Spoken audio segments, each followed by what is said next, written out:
And welcome to Time About the Movies. Today we are taking a look at the three films that make up February 27, 2015.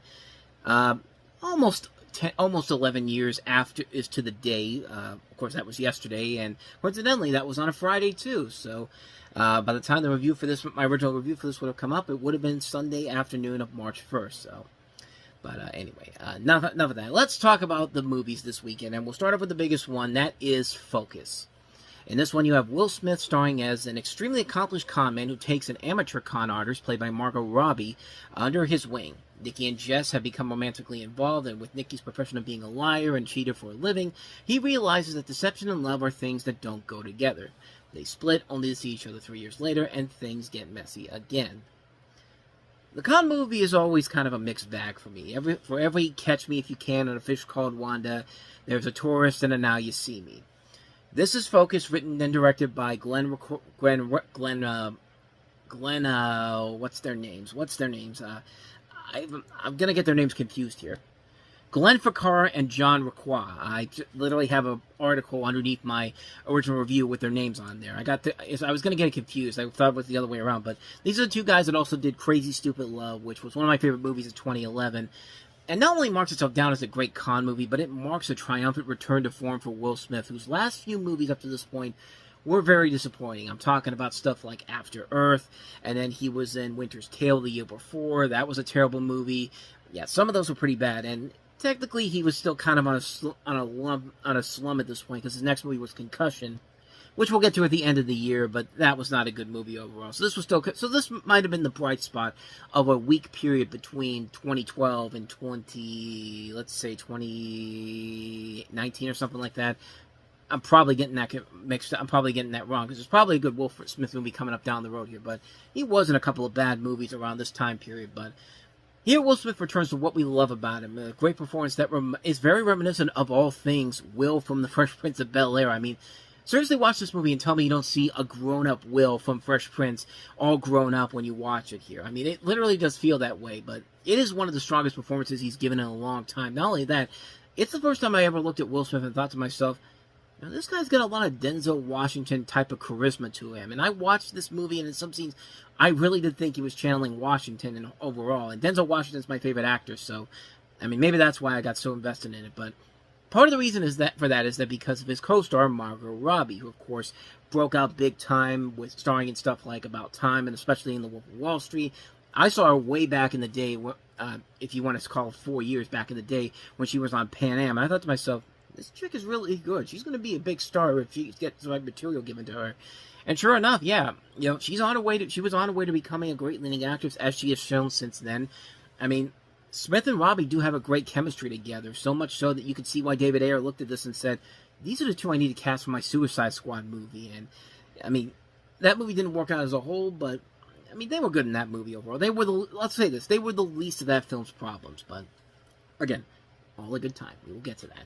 But they do share a nice chemistry together that gets us so invested in the story and the relationship. They do work off each other very well, and that's why I think the movie really does work in general here. I mean, this really is a really good performance overall. And one has to wonder that if, instead of Jared Leto, if they cast Will Smith as the Joker, I mean, I feel like that could be something that they could possibly do here, but the rest of the cast overall is really good. You got Rodrigo Santoro, B.D. Wong, and Joe McRaney, a.k.a. Major Dad, and, spoiler alerts if you haven't seen the movie yet, but if you ever wanted to see a movie for what it would be like if Major Dad and the Fresh Prince were father and son, here it is right here. This movie literally shows you what that is like, and it actually helps the ending of the film be salvageable, which we'll get to that in just a little bit here. But the visual look of the movie is slick and stylish and really cool.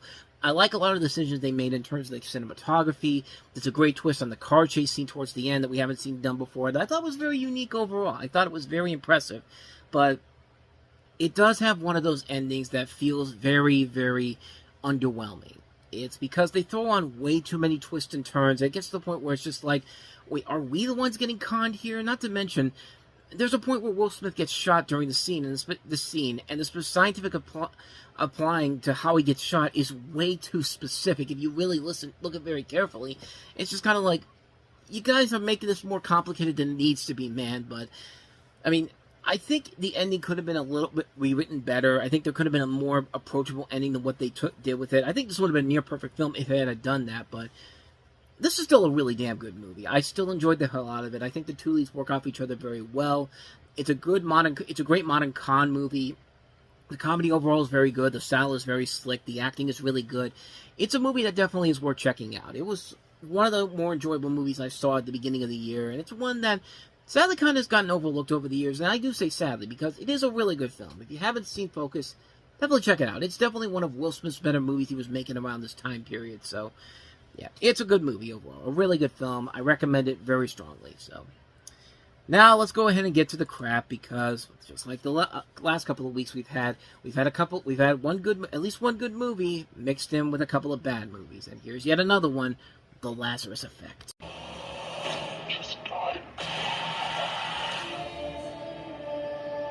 Rated PG-13.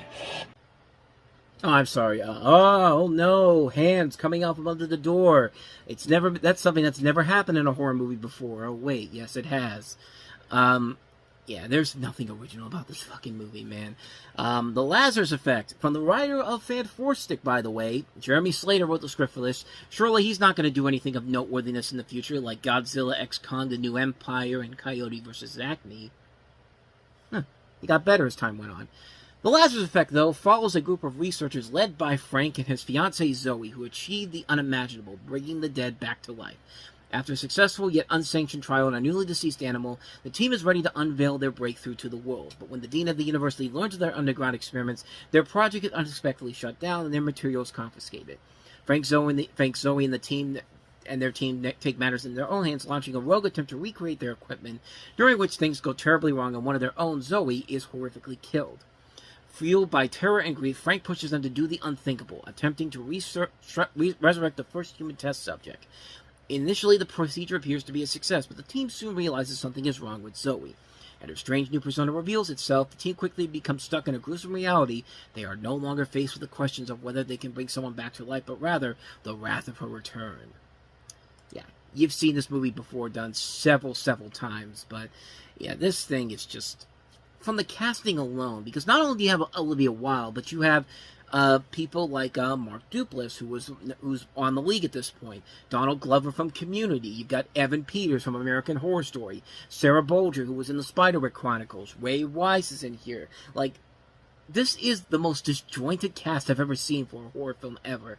I mean, you can tell they're trying to do the kind of the Flatliners type of thing, where, you know, can you bring somebody back to back from the dead if they've been, you know, if their heart stops beating for a couple minutes. They do something kind of like that mixed in with the whole idea of there's a little bit of the fly in there. There's also, I wouldn't be surprised they even threw a little bit of real life elements with the whole story about the cloning of a goat.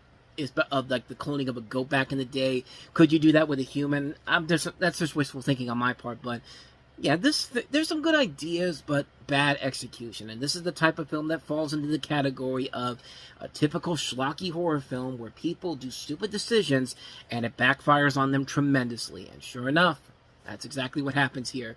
Olivia Wilde is not intimidating in this whatsoever. And it's not that women can't be intimidating in an antagonistic performance, but most of them really do not work that well. Like, the only ones I've ever seen really do it well are Ava Green in 300 Rise of an Empire and Sin City, A Dame to Kill For. And I know there's other ones too, but that's just a more recent one I can think of up to this point. But yeah, it's hard to really do that. It's hard to do that in a situation like this. And yeah, in this movie, it just doesn't work in general. When you have her, you know, she looks cool with those eyes that she has, but other than that, though, they're not really giving her a whole lot to do in terms of, like, being legitimately terrifying or something that really makes her intimidating whatsoever. And it's just not there with this performance in general here. The movie itself is just forgettable. I mean, it's one of those movies that is so quick that you barely even remember by the time you get out of here. And yeah, it's only 83 minutes long. It's like, it's a vapor movie. Like, you see it, it goes through your head, and then you're automatically thinking about something else. But too long after you finished it. Like, it.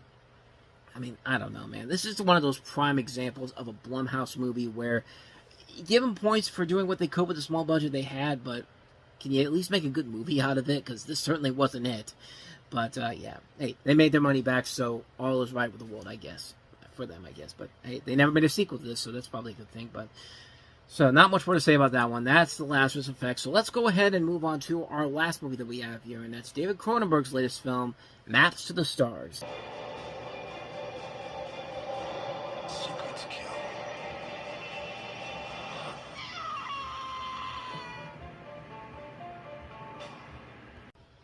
Yep, it's Cosmopolis all over again, although nowhere near as bad as Cosmopolis is, because Cosmopolis is a pretentious piece of garbage to the extreme levels. This one's not that bad, but still not great either. Maps to the Stars tells the story of a child star and a washed-up actress, the child star being played by Mia Wasikowska from Alice in Wonderland, and Julianne Moore, fresh off of her Oscar-winning success in Being Alice, who's an actress while commenting on the entertainment industry's relationship with Western civilization as a whole. It's another one of those movies where it's trying to get a message across to you and doing it in the most mundane and boring way possible. This is a movie that is near 2 hours long, and like I said, it's about on the same levels as Cosmopolis, although not insultingly as bad as Cosmopolis is. In fact, it has a lot of the same people from Cosmopolis in it, not just Robert Pattinson, but also Sarah Godin, who was the main female love interest in that movie. But this movie is just this movie is just lame. It's just nothing about it that makes me look at it and go like, this is not the David Cronenberg that we know that could do good stuff good stuff in general. Like, this is the guy that did, Naked Lunch, The Dead Zone, The Fly, Dead Ringers, like those movies in particular. I mean, you can get behind those films in general here, but this, it really did feel like once Eastern Promises came out, that David Cronenberg that we knew, who made these cool, slick movies instead of having this prolonged, pretentious message to them, that guy's gone, because this is another one of those movies where it really feels like he is slumming along, and he's not giving us anything of value here. And like I said, this time around, you can't really blame the actors themselves here. They're doing the best they can. The script is just a mess in general here. Like I said, not as bad as Cosmopolis, but certainly as pretentious as that movie is. But I don't know. That's all I got to say about that one. Not much more to say about that one, except Maps to the Stars. I would rather have a Map to the Stars than watch this movie again. And thus, with all that said, we wrap up another episode of Time About the Movies, and just like we'll be doing in real life by the time you're watching this, possibly, we'll jump into March on the next episode by taking a look at the movie that killed Neil Blomkamp's career. I'm not even joking. This is very high up there of one of the worst movies I've ever seen in my life, Chappie. The third film from the director of District 9 and Elysium, two really good movies, but this was the straw that broke the camel's back. We'll also take a look at the sequel that nobody really expected to happen, but the first one was a surprise success. The second best exotic, Marigold Hotel. And then we'll take a look at a comedy that a lot of people didn't like, but for some reason, I thought was actually not that bad. Vince Vaughn, Tom Wilkinson, and Dave Franco starring in Unfinished Business. So we'll touch on those three movies tomorrow here on the show, so stay tuned for that on tomorrow's show. But with all that said, thank you so much for watching this. I hope you enjoyed it. If you did, please go ahead and do me the honors of hitting that like button, that subscribe button, and that notification button. Also, don't forget to check out our playlist, and don't forget to check out the previous episode we did. So with all that said, whether it's in the past, the present, or the future, I will see you at the movies. Take care.